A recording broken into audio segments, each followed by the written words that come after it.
Ya está, ya nos acompaña María de los Ángeles Fromo. María de los Ángeles, qué gusto tenerte con nosotros. Gracias, Jorge, de verdad, por este espacio, por poder estar con ustedes en este espléndido programa. A ver, lleva menos de 15 días el nuevo sistema de justicia penal en vigor ya en todo el país. Si, luego lo analizamos en unos minutos, pero dinos primero, ¿cómo inició? ¿Cómo ves estas 2 primeras semanas del nuevo sistema? Han sido resultados, yo creo, extraordinarios. Se empiezan a vivir ya aspectos fundamentales, resolución de temas en 24 horas, en semanas, y realmente están sintiéndose los cambios de transparencia, de atención, de acercamiento a la justicia. Antes tardabas años en tratar de encontrar una resolución a un problema. Escuchaba hoy en un programa de radio, una persona que lleva 14 años sin sentencia, acusado de un crimen, bueno, que decía que no había cometido, lo haya cometido, no, 14 años Ya, detenido, imagínate, Muchísimo. sin tener sentencia. Y este sistema ahora garantiza que el proceso sea tan corto que si dura más de 2 años, la persona se va en libertad. Entonces, las autoridades tienen forzosamente que hacer los procesos en tiempo y forma, y esto va a asegurarnos que exista reparación del daño para las víctimas, que la víctima tenga voz y actuación en el proceso y que podamos, la gran mayoría de los asuntos, resolver en un acercamiento y en una búsqueda de solución amigable, pero también de reparación del daño. María de los Ángeles, en varios estados escuché, por supuesto, especialistas juristas que decían que todavía no estaban preparados para este cambio tan repentino que se iba a dar. Llevamos 8 años, Viviana, trabajando al 100% en todo el país. Pero aún así decían no estar preparados. Yo creo que es un tema, a veces los abogados particulares que tienen que entrarle de lleno, cambiar la mentalidad, porque este es un cambio de 180 grados. No gusta a veces de que las cosas sean transparentes, que sean de manera eficaz y que permitan estar a la evaluación y supervisión de los ojos de cualquier ciudadano. Y ese es el trabajo que hoy estamos haciendo y que muchos abogados a lo mejor se resisten a esta nueva metodología de la justicia penal, pero yo creo y celebro que es una justicia para los ciudadanos con un enfoque de derechos humanos y con la posibilidad de una respuesta mucho más eficaz de la que teníamos hace tiempo. Hay mucha gente que por supuesto no tendría que estar en la cárcel porque ha cometido delitos muy menores que, como tú dices, es mucho más importante la reparación del daño. Pero también está el tema que te dicen que hay mucho temor de que puedan salir secuestradores, homicidas, este tipo de personas en este nuevo proceso. En ese tema hay 9 tipos, podríamos, o grupos de delitos que forzosamente van a ir a prisión preventiva oficiosa. Esto significa que si son señalados que cometieron este ilícito y hay la posibilidad de que lo hayan cometido, van a ingresar a la cárcel. Hay delitos menores que serán donde los jueces podrán determinar una medida distinta, hasta un brazalete, para que esa persona siga su vida en libertad, siga el proceso, continúe hasta que existe una sentencia y si es culpable, lógicamente tendrá que entrar a la cárcel. Quizás uno de los puntos fundamentales en esto es lo que tú decías antes, que es la transparencia. Por supuesto que va a tardar el proceso en el nuevo sistema, en afincarse, en aceitarse, pero esa idea que tenemos muchos de que la justicia, entre comillas, se hace en lo oscurito y como tú decías, con grupos de abogados o secretarios de juzgado que van, que se pierde un expediente, que se presenta un amparo que una y otra vez. Eso es lo que desaparece con este sistema y quizás es lo que más molesta a muchos sectores, ¿no? Y definitivamente tú podrías ver a veces que tenías que buscar la información que estaba pasando con un asunto relevante. Claro. Ahora no, ahora si tienes ganas de saber qué pasa, ve a la sala de juicios orales y ahí vas a poder ver todas las etapas y saber qué está pasando. Algo fundamental, la confesión pierde toda esa fuerza de decir que era la prueba reina. Ahora es una prueba más, hay que tener más prueba científica para sostener una acusación frente a un juez. Eso también va a evitar muchos temas de eso de torturas, de violaciones de derechos humanos que se argumentaban por varios delincuentes que en muchas ocasiones era el pretexto para poder tener una violación. Ahora, en ese sentido también se requiere, que se está en proceso también, una policía mucho más preparada, porque la policía tiene que investigar y presentar pruebas, se necesitan ministerios públicos también más preparados y se necesita jueces que estén mucho más adecuados a esta realidad, ¿no? Hoy por hoy tenemos cerca de 400,000 funcionarios de todos los perfiles, ministerios públicos, defensores, jueces, administrativos, mediadores, asistentes jurídicos a víctimas, peritos, todos ellos preparados para este ¿Ya sistema. 400,000 están preparados? Están preparados, se prepararon durante estos 8 años permanentemente para entrar en Y operación. sobre todo los últimos 2, 3 años, que fue cuando se intensificó el proceso, porque tenía rezagos importantísimos. Importantísimos, porque teníamos, cuando llegó la administración del presidente, el licenciado Enrique Peña Nieto, teníamos 28% de avance, teníamos que llegar al 100% en 3 años y medio, fue un trabajo inmenso y fue una reforma de Estado, de una promesa y un compromiso que se debía a la sociedad, a los ciudadanos, que la reclamaron ellos y el Estado la hizo suya y ahí está. Ahora hay que cuidarla, hay que procurar que no exista absolutamente algo que pueda desviar y por eso vienen los tiempos de supervisión, de velar porque se cumplan los derechos y que los ciudadanos nos ayuden a decir si algo está fallando, que nos lo señalen. A ver, María Los Ángeles, explícanos así para que los ciudadanos que nos están viendo, que no son abogados, entiendan si llegan a tener algún problema con la justicia, cómo serán los asuntos, cómo se llevarán los casos en esta nueva justicia oral.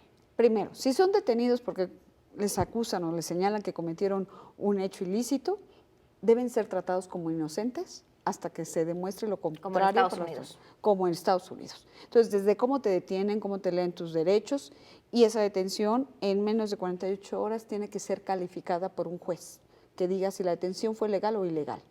Y ahí hay una garantía enorme, porque muchas personas eran ingresadas y hasta que esperaban que su proceso iniciara, podían pasar a veces semanas o meses para poder encontrarse al juez y decirle, oiga, señor juez, yo no hice lo que dicen Y ahora, que hice. con estas 48 horas también lo que se van a prevenir, por ejemplo, es que te digan, hubo fallas al debido proceso. Desde entrada ya no se va a poder errar en ese momento. Y además hay todo un protocolo que los policías tienen que seguir, que los ministerios tienen que acatar y que todos tendrán que ser a la luz del juez valorados para ver si su actuación fue correcta o incorrecta. Entonces ahí vamos avanzando. Te puedo decir, el 45% de los delitos se van a solucionar con mediación, con conciliación, porque son delitos menores.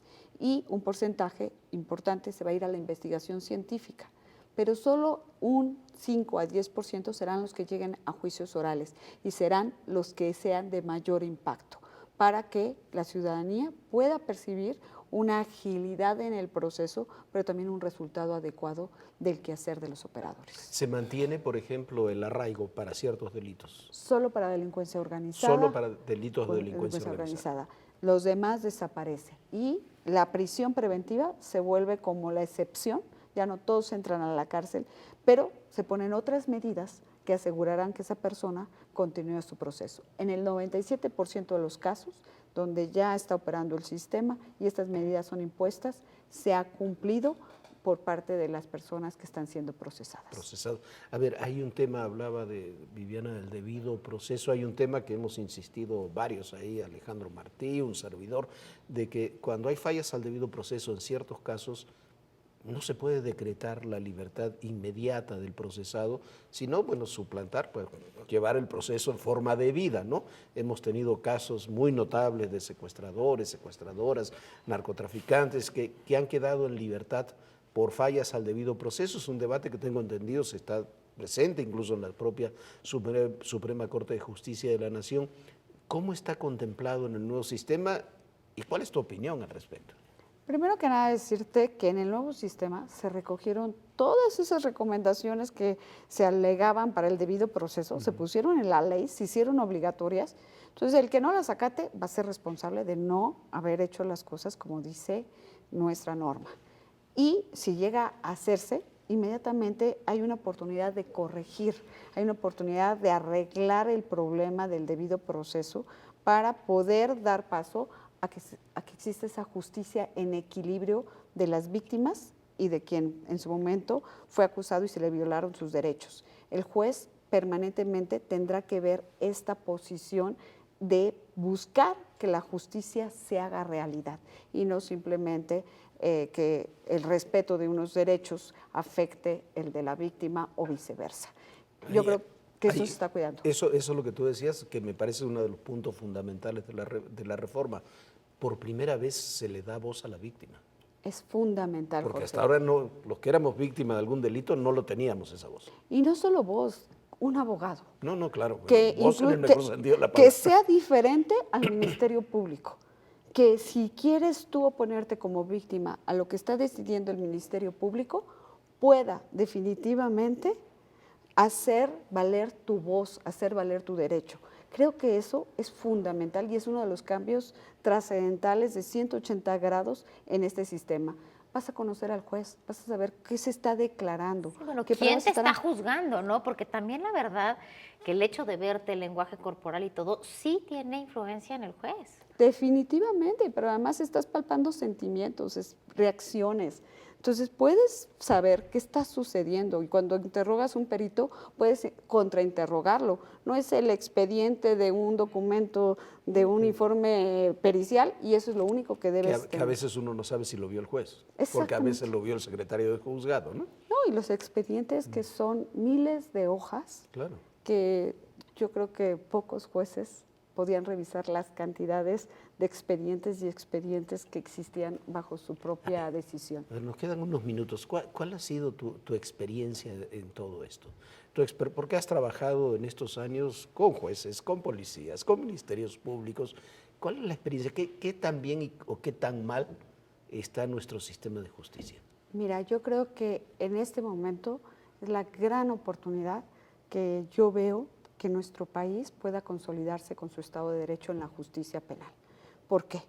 Porque hay una gran esperanza y hasta los propios operadores están emocionados de hacer las cosas diferentes, porque ya no es el tema de que su trabajo no se ve, de que cuando hay un buen Ministerio Público va a saber defender su asunto o un defensor va a poder tener todas las Y posibilidades. cuando haya uno malo va a ser exhibido. Exactamente, Claro, y además señalado, porque el Claro. juez puede pedir que se sustituya al abogado, defensor, al Ministerio Público, al asistente jurídico, cuando vea que no saben del asunto o que no saben del sistema. Y entonces ahí va a haber una profesionalización clara y evidentemente se va a notar en los resultados. Además, déjame decirte, tener derechos que puedas exigir frente a las autoridades como víctima o como acusado, creo que es una de las grandes maravillas de que este sistema ahora puede funcionar adecuadamente. Anteriormente nadie sabía ni qué derechos tenías. No, claro. Eras el presunto culpable y tú tenías que demostrar que eras inocente. Ahora la autoridad, si te señala, es la que tiene que demostrar que tú eres culpable. La diferencia es radicalmente distinta, porque entonces él es el que tiene que poner las pruebas sobre la mesa. A ver, Los Ángeles, platícame 2, 3 casos que hayan ya resuelto en estos 15 días. Mira, acaba de haber uno de un accidente, de un homicidio imprudencial, mataron a 3 personas, un vehículo, lógicamente pues la familia afectada, la persona que los atropelló venía con algunas condiciones de alcohol y en esa situación él reconoce su responsabilidad y automáticamente se compromete con su trabajo a reparar el daño y a mantener a la familia que pues lógicamente tuvo una afectación en ese momento. Una resolución, anteriormente estos procesos podían llevar años. ¿No entra al reclusorio? No entra al reclusorio, pero llegó a un acuerdo, firmó su acuerdo reparatorio, se hizo responsable, ya no entró y ahora va a hacer cargo de todas las cuestiones que pudieran en su momento afectar a la otra familia, él con su trabajo, con su profesión, y habrá así una responsabilidad que él está asumiendo. Otro caso, existió recientemente un feminicidio en Sinaloa, que se pudo armar un caso científicamente con pruebas y en menos de 3 meses la persona fue sentenciada a 30 años de prisión. Claro, que esas quizás son las grandes diferencias. Hay, simplemente para terminar, hay 9 categorías de delitos, si no me equivoco, que esos no hay conciliación, Así es. eso es proceso, es inocente o Que culpable son y es trata, cárcel. secuestro. Y son las que más nos duelen a la sociedad: homicidio, delincuencia organizada, violación. O sea, son delitos que verdaderamente le afectan y que la ciudadanía pues tiene todo, ahora sí, para decir en estos casos que se aplique el rigor de la ley. Y con todo el peso de la ley. Y se va a también, aplicar de ¿no? una manera mucho más expedita. Y además con la transparencia que quisiéramos en todas partes ver permanentemente de lo que están haciendo los operadores. Creo que ahí es donde hay los grandes resultados. Procesos rápidos, con profesionales, con transparencia, con una verdadera tarea profesional que permita asegurar el debido proceso, que permita asegurar la asistencia a las víctimas, la reparación al daño y que finalmente nos lleve a cumplir muchas de las recomendaciones que México ha tenido de organizaciones internacionales de violaciones de derechos de debido proceso.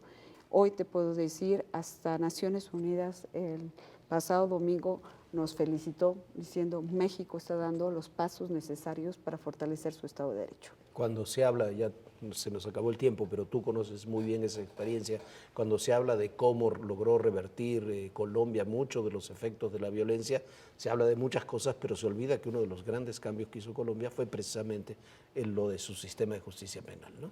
Así es, y bueno... Y no creo que sea tan amplio como el que hemos hecho aquí en México. No. Conociéndolo, nunca no creo que haya sido tan amplio. es así. María de los Ángeles, muchísimas gracias. Gracias, por Jorge. acompañarnos. Gracias, Viviana, por el Gracias.